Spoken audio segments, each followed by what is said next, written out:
ஸ்ரீ குருப்யோ நமக. ஸ்ரீ மாத்ரே நமக.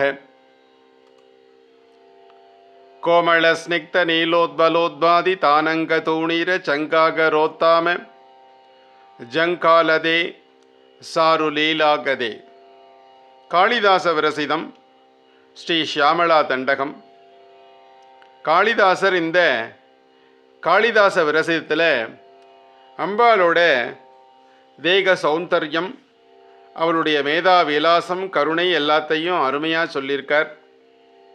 சௌந்தர்ய லகரி மாதிரி இதுவும் ஒரு அற்புதமான ஸ்லோகம். இந்த ஸ்லோகத்தை நாம் அனுபவிக்கும் போது தேவியினுடைய பரம கருணா கடாட்சம் கிடைக்குங்கிறதுல சந்தேகமே இல்லை. ஆகையினால தான் சிறப்பான சிந்தனைகளின் தொகுப்பை ஆரம்பிக்கும் பொழுது இந்த சியாமளா தண்டகத்தை உங்களுக்காக ஒவ்வொரு ஸ்லோகமாக சொல்லி வரேன். கேட்டு அனுபவியுங்கள். அம்பாளோட கருணா விலாசத்துக்கு பாத்திரமாகுங்கள். சுஸ்ஸபேசாய மங்களம் சிவச்சிதம்பரம் சிவகாம சுந்தரி அம்பிகா சமேதம் ஆனந்த நடராஜமூர்த்தி கிருபா கடாட்சம் எல்லோருக்கும் கிடைக்கட்டும். இன்பமே சூழ்க, எல்லா உயிரும் என்பொற்றிருக்க. மேதா விலாசங்கிற இந்த காணொளி மூலம் உங்களை எல்லாம் சந்திப்பதில் நான் மிக்க மகிழ்ச்சி அடைகின்றேன். மேதா விலாசம் காணொளி எல்லோருக்கும் பயன் உள்ளதாக இருக்கும் என்று நினைக்கின்றேன். எல்லோருக்கும் இதை பகிருங்கள். இளைய தலைமுறையினருக்கு அருமையான வாய்ப்பாக இது அமையட்டும். இன்னைக்கு நாம் பார்க்க போகிற சிறப்பான சிந்தனை, இறைவனிடத்தில் நாம் வைக்கும் வேண்டுகோள் எப்பொழுது நிறைவேறும். நமக்கு கஷ்டம்னு வந்துடுத்துன்னா உடனே கடவுளை நினைக்கிறோம். இது எங்கேருந்து வந்தது? மனிதனுடைய மனோபாவம் என்ன? மனிதன் பார்த்திங்கன்னா எதையும் எடுத்துக்கும் போது யாரையும் கேட்கறதில்ல. எடுத்ததில் ஏதாவது குறை வந்ததுன்னா உடனே அடுத்தவங்க மேலே சாடுவான். இது மனிதனுடைய மனோபாவமாக இருக்குது. இந்த உலகத்தில் பார்த்திங்கன்னா கண்ணுக்கும் கையுக்கும் எட்டாத உலகளவி பரவி இருக்கிற இயற்கை செல்வம் இருக்குது. இதை எடுத்து அனுபவிக்கிறதுக்கு யாரையும் கேட்கறதில்ல. பஞ்சபூதங்களையும் அடக்கி ஆள நினைக்கிறான். இப்படி யாருக்கிட்டையும் அனுமதி பெறாமல் எல்லாத்தையும் எடுத்து சுயநலமாக செயலில் கொண்டு அனுபவித்து வரான். அப்படி இருக்கும்போது ஏதாவது ஒரு பிரச்சனை வந்துடுத்துன்னா அப்போ தான் இறைவனை நாடுறான். அப்போது கொடுத்தவனிடமிருந்து எந்த அனுமதியும் பெறலை, அதற்கான நன்றியும் கொள்ளலை. எல்லாத்தையும் பயன்படுத்திக்கிட்டு தனக்கு பலன் இல்லை அப்படின்னு தெரிகிற மாத்திரத்தில் இறைவனை நாடுறான். இது யார் கொடுத்தா, இது எங்கேருந்து கிடைச்சது, எங்கே போனால் இது சரியாகும் அப்படிங்கிற நினைப்பு அப்போ தான் வருது. இதற்கெல்லாம் யார் பொறுப்பு? நாம் தான் பொறுப்பு. முதல்ல இந்த உலகத்துக்கு நாம் வந்திருக்கோம். அதுக்கு முதல்ல நன்றி தெரிவிக்கணும். தெரிவிச்சாங்களா? தெரிவிக்கல. ஐம்புலன்கள் அருமையாக உனக்கு அமைந்திருக்கு. கை, கால், மூக்கு, வாய், எந்த விதமான குறைபாடும் இல்லாமல் ஒரு முழு மனிதனாக இந்த உலகத்துக்கு நீ வந்திருக்க. அதுக்கு நன்றி தெரிவிச்சாயா? இல்லை. உலகத்தில் உள்ள வஸ்துக்களை எல்லாத்தையும் யாரோட அனுமதியும் இல்லாமல் கேட்காம நீயே அனுபவிச்சிட்ருக்க. அதுக்கு முதல்ல நம்ம நன்றி தெரிவிக்கணும். தெரிவித்தோமா? இல்லை. இடமே சொந்தமாக எல்லாட்டி போனோம். இந்த உலகத்தில் நீ வசிச்சிட்ருக்க. எதையும் செய்யாமல் விடலை, எதையும் கொள்ளாமல் விடலை. இப்படி இருக்கும் மனிதன் அனுபவித்து கொண்டு எனக்கு எதுவும் சரியாக கிடைக்கல அப்படின்னு புலம்புறது மனிதனோட இயல்பாயிட்டுது. இதுக்கு யார் பொறுப்பு? அவர்களே தான் பொறுப்பு. உனக்கு இது வேணும் அது வேணும்னு நீயே முடிவு பண்ணிக்கிற. இறைவன் உனக்கு எதை கொடுக்கணும் அப்படின்னு நினைக்கிறானோ அதை கொடுப்பான். இறைவன் கிட்ட கேட்கறது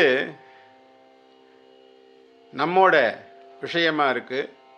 ஆனால் இறைவன் உனக்கு எதை எப்போ கொடுக்கணும்னு அவனுக்கு தெரியும்.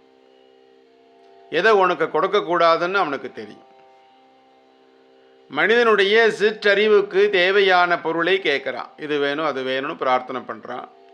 அதனால் நீ அடைய போகிற கஷ்டத்தை நினைத்து கூடும் அவன் உனக்கு அதை கொடுக்காமல் இருக்கலாம். இதுதான் பார்த்தீங்கன்னா திருவாசகத்தில் அருமையாக மணிவாசகர் சொல்லியிருக்கார்.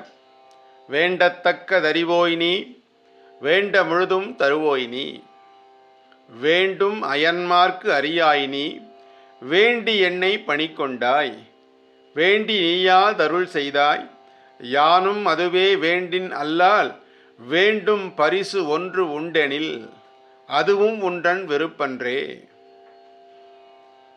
திருவாசகத்துக்கு உருகாத ஒருவாசத்துக்கும் உருக மாட்டார்னு சொல்லுவாங்க. அதுபோல மணிவாசக பெருந்தகை இறைவன் உனக்கு வேண்டியதை அவனே கொடுப்பான், நீ கேட்காம இரு அப்படின்னு சொல்ற.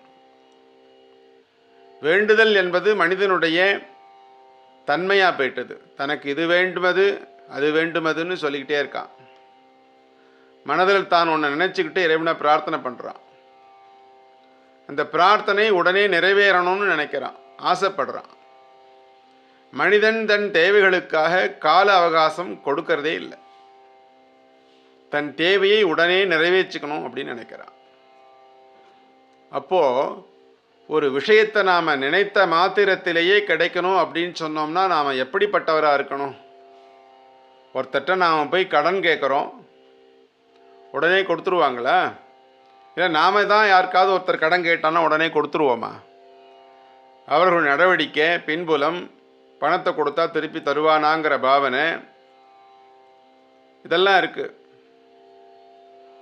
பணம் கடனாக தருவோம். பணம் வாங்குபவருக்கும் கொடுப்பவருக்கும் இருக்கக்கூடிய ஒருங்கான நடவடிக்கை இருக்கணும். முதல்ல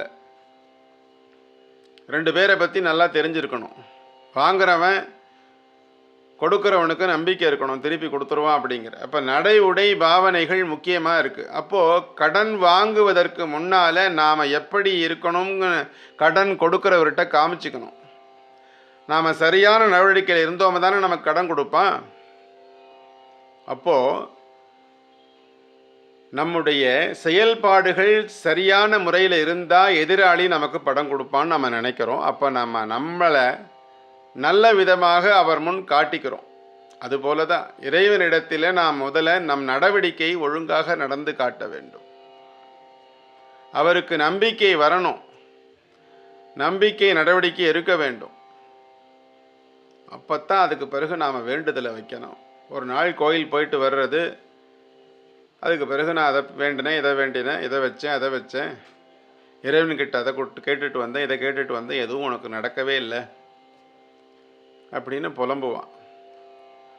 விரதம் கடைப்பிடிக்கிறேன், பணத்தை உண்டியலில் போடுறேன், துலாபாரம் கொடுக்குறேன், அலகு குத்திக்கிறேன், தீ மிதிக்கிறேன் அப்படின்னு தன் உடலை வருத்தி 1000 விஷயங்கள் நீ பண்ணலாம். நேர்த்தி கடன் பண்ணுறேன்னு பண்ணலாம். யார் இதெல்லாம் உன்னை செய்ய சொன்னா? இதெல்லாம் நீ வெறும் பாவனையாக உன்னை நீ காட்டிக்கிற வெற்று வேடங்கள்.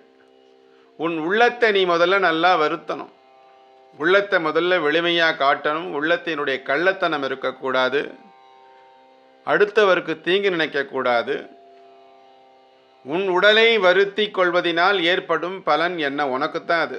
இறைவனுக்கு ஏதாவது கிடைக்க போதா? இறைவன் எதை எதிர்பார்க்குறான்னா அன்பு. உலக உயிர்களோடு அன்புடன் இரு. உள்ளத்தை வளப்படுத்தி இறைவனுக்கு காட்டு. சூதாண்ட நெஞ்சினில் தோயாத நேயமே, துரிய நடமிடுகின்ற சிவமே, சுத்த சிவ சன்மார்க்க நிதியே, அருட்பெரும் ஜோதியே, நடராஜபதியேன்னு ராமலிங்க வள்ளலார் சொல். சூதாண்ட நெஞ்சினில் தோயாத நேயமே, சூது கொண்ட நெஞ்சத்தில் இறைவன் ஒரு பொழுதும் வரமாட்டான். அப்புறம் எங்கேருந்து உனக்கு அருள் பாலிப்பான்? நம்முடைய மனமானது நிர்மலமாக இருக்க வேண்டும். அதுதான் முதல்ல முக்கியம். அதுக்கப்புறம் தான் அவனுடைய செயல்பாடு, விரதம், பாவனை, அந்த வேண்டுதல், இந்த வேண்டுதல் எல்லாம். இன்று நாம் என்ன செய்யணும்? முதல் நாள் இடும் விதையை போல இருந்த கதை. இன்னைக்கு நாம் வேண்டுதல் அப்படிங்கிறது இன்னைக்கு நாம் இடுற விதை. அந்த விதை முளைத்து பயிராகி செடியாகி மரமாகி பருவம் வந்து பூத்து பின்பு காயாகி கனியாகி நாம் உண்ணும்படி பழமாக நம்ம கையில் வர்றதுக்கு எவ்வளவு காலம் ஆகிறது? உன்னுடைய பயணத்தை துவக்கிய உடனேயே இலக்கை அடைஞ்சிட முடியுமா? அதுபோல தான் இறைவனிடத்தில் இன்றைக்கி தான் நீ அனுமதி கொண்டு உள்ளே போய் அவனை என்னன்னு பார்க்க ஆரம்பிச்சிருக்க, அவன்கிட்ட வேண்டுதலை வச்சுருக்க. உடனடியாக அவன் பலனை கொடுத்துருவானா? உன்னுடைய நடவடிக்கை எப்படி இருக்குது? நீ நல்லவனா கெட்டவனா? உன்னுடைய பாவனை என்ன? எல்லாத்தையும் அவன் ஆராய தெரியும் அவனுக்கு. இருந்தாலும் உன்னை பக்குவப்படுத்துவதற்கு சில காலங்கள் அவன் அவகாசம் கொடுப்பான். இந்த பொருளை உனக்கு கொடுத்தா நீ இதை பக்குவமாக பயன்படுத்துவியா, 4 பேருக்கு பயன்படுமான்னு பார்த்து தான் உனக்கு அவன் எதையும் உனக்கு வழங்குவான். அவனுடைய நம்பிக்கைக்கு நீங்கள் பாத்திரமாகுங்கள். அதை முதல்ல நடைமுறையில் நாம் பின்பற்றணும். நடைமுறையில் பின்பற்றி காட்டி அவன் விரும்பும்படியாக நடவடிக்கை இருக்கணும். உங்கள் இஷ்டத்து இருக்கக்கூடாது. நட்ட பயிர் நடுவீட்டுக்கு வர நாட்கள் பல எடுக்கும். பொழுது நம் வினைகளை களைந்து நம் மதியோடு நடை உடை பாவனைகளை மாற்றி செயல்பட்டோமானா காத்திருக்கணும். அப்போ தான் உங்களுடைய பிரார்த்தனையானது பலிக்கும். இறைவன் எப்போதும் அழுக்கு பாத்திரத்தில் நமக்கு உணவிட மாட்டான். சுத்தமான பாத்திரத்தில் தான் நமக்கு உணவிடுவோம். ஆகையினால் நம் மனது முதல்ல சுத்தமாக ஆக்கிக்கிட்டு சுத்தமான பாத்திரமாக அவன் முன்னால் போய் நாம் நின்னோமானா நமக்கு தேவையான பொருட்களை உணவாகவோ உடையாகவோ பொருளாகவோ பொன்னாகவோ அருளாகவோ அவன் வழங்குவான். ஆகையினால சுத்தமான பாத்திரமாக அவன் முன்னால் போய் நாம் நின்னோமானா இறைவன் நமக்கு வேண்டியதை அருள்வான். இறை அருளானது நமக்கு தாராளமாக கிடைக்கும். அப்போது இன்றைக்கி நாம் போய் ஒரு பிரார்த்தனையை வச்சுட்டு மறுநாளே நாம் எதிர்பார்க்குறதுங்கிறது எவ்வளோ ஒரு 10ஆம் பசலித்தனம். ஆகையினாலே இறைவனை நாடும் முன் நம்மை நாம் சரி செய்து கொள்ள வேண்டும். நம்ம சீர்திருத்தி சரி பண்ணி கொண்டு போய் அவன் முன்னால் நின்னோமானா எதையும் வேண்ட தேவைய அவசியமே இல்லை. அவனே உனக்கு தேவையான பொருளை சரியான நேரத்தில் சரியான பொழுது கொடுத்து விடுவான். நீ கடைபிடிக்க வேண்டியதெல்லாம் நடை உடை பாவனை ஒழுங்காக இருக்கக்கூடிய விஷயங்களை கடைபிடித்து அவன் முன்னால் நாம் போய் நின்னோமானா கோயிலுக்கு போனாலும் சரி போகாவிட்டாலும் சரி இருக்கும் இடத்திலே இருந்து கொண்டு இறைவனை சிந்தியுங்கள். உங்கள் நடவடிக்கையை சரியான முறையில் செலுத்துங்கள்.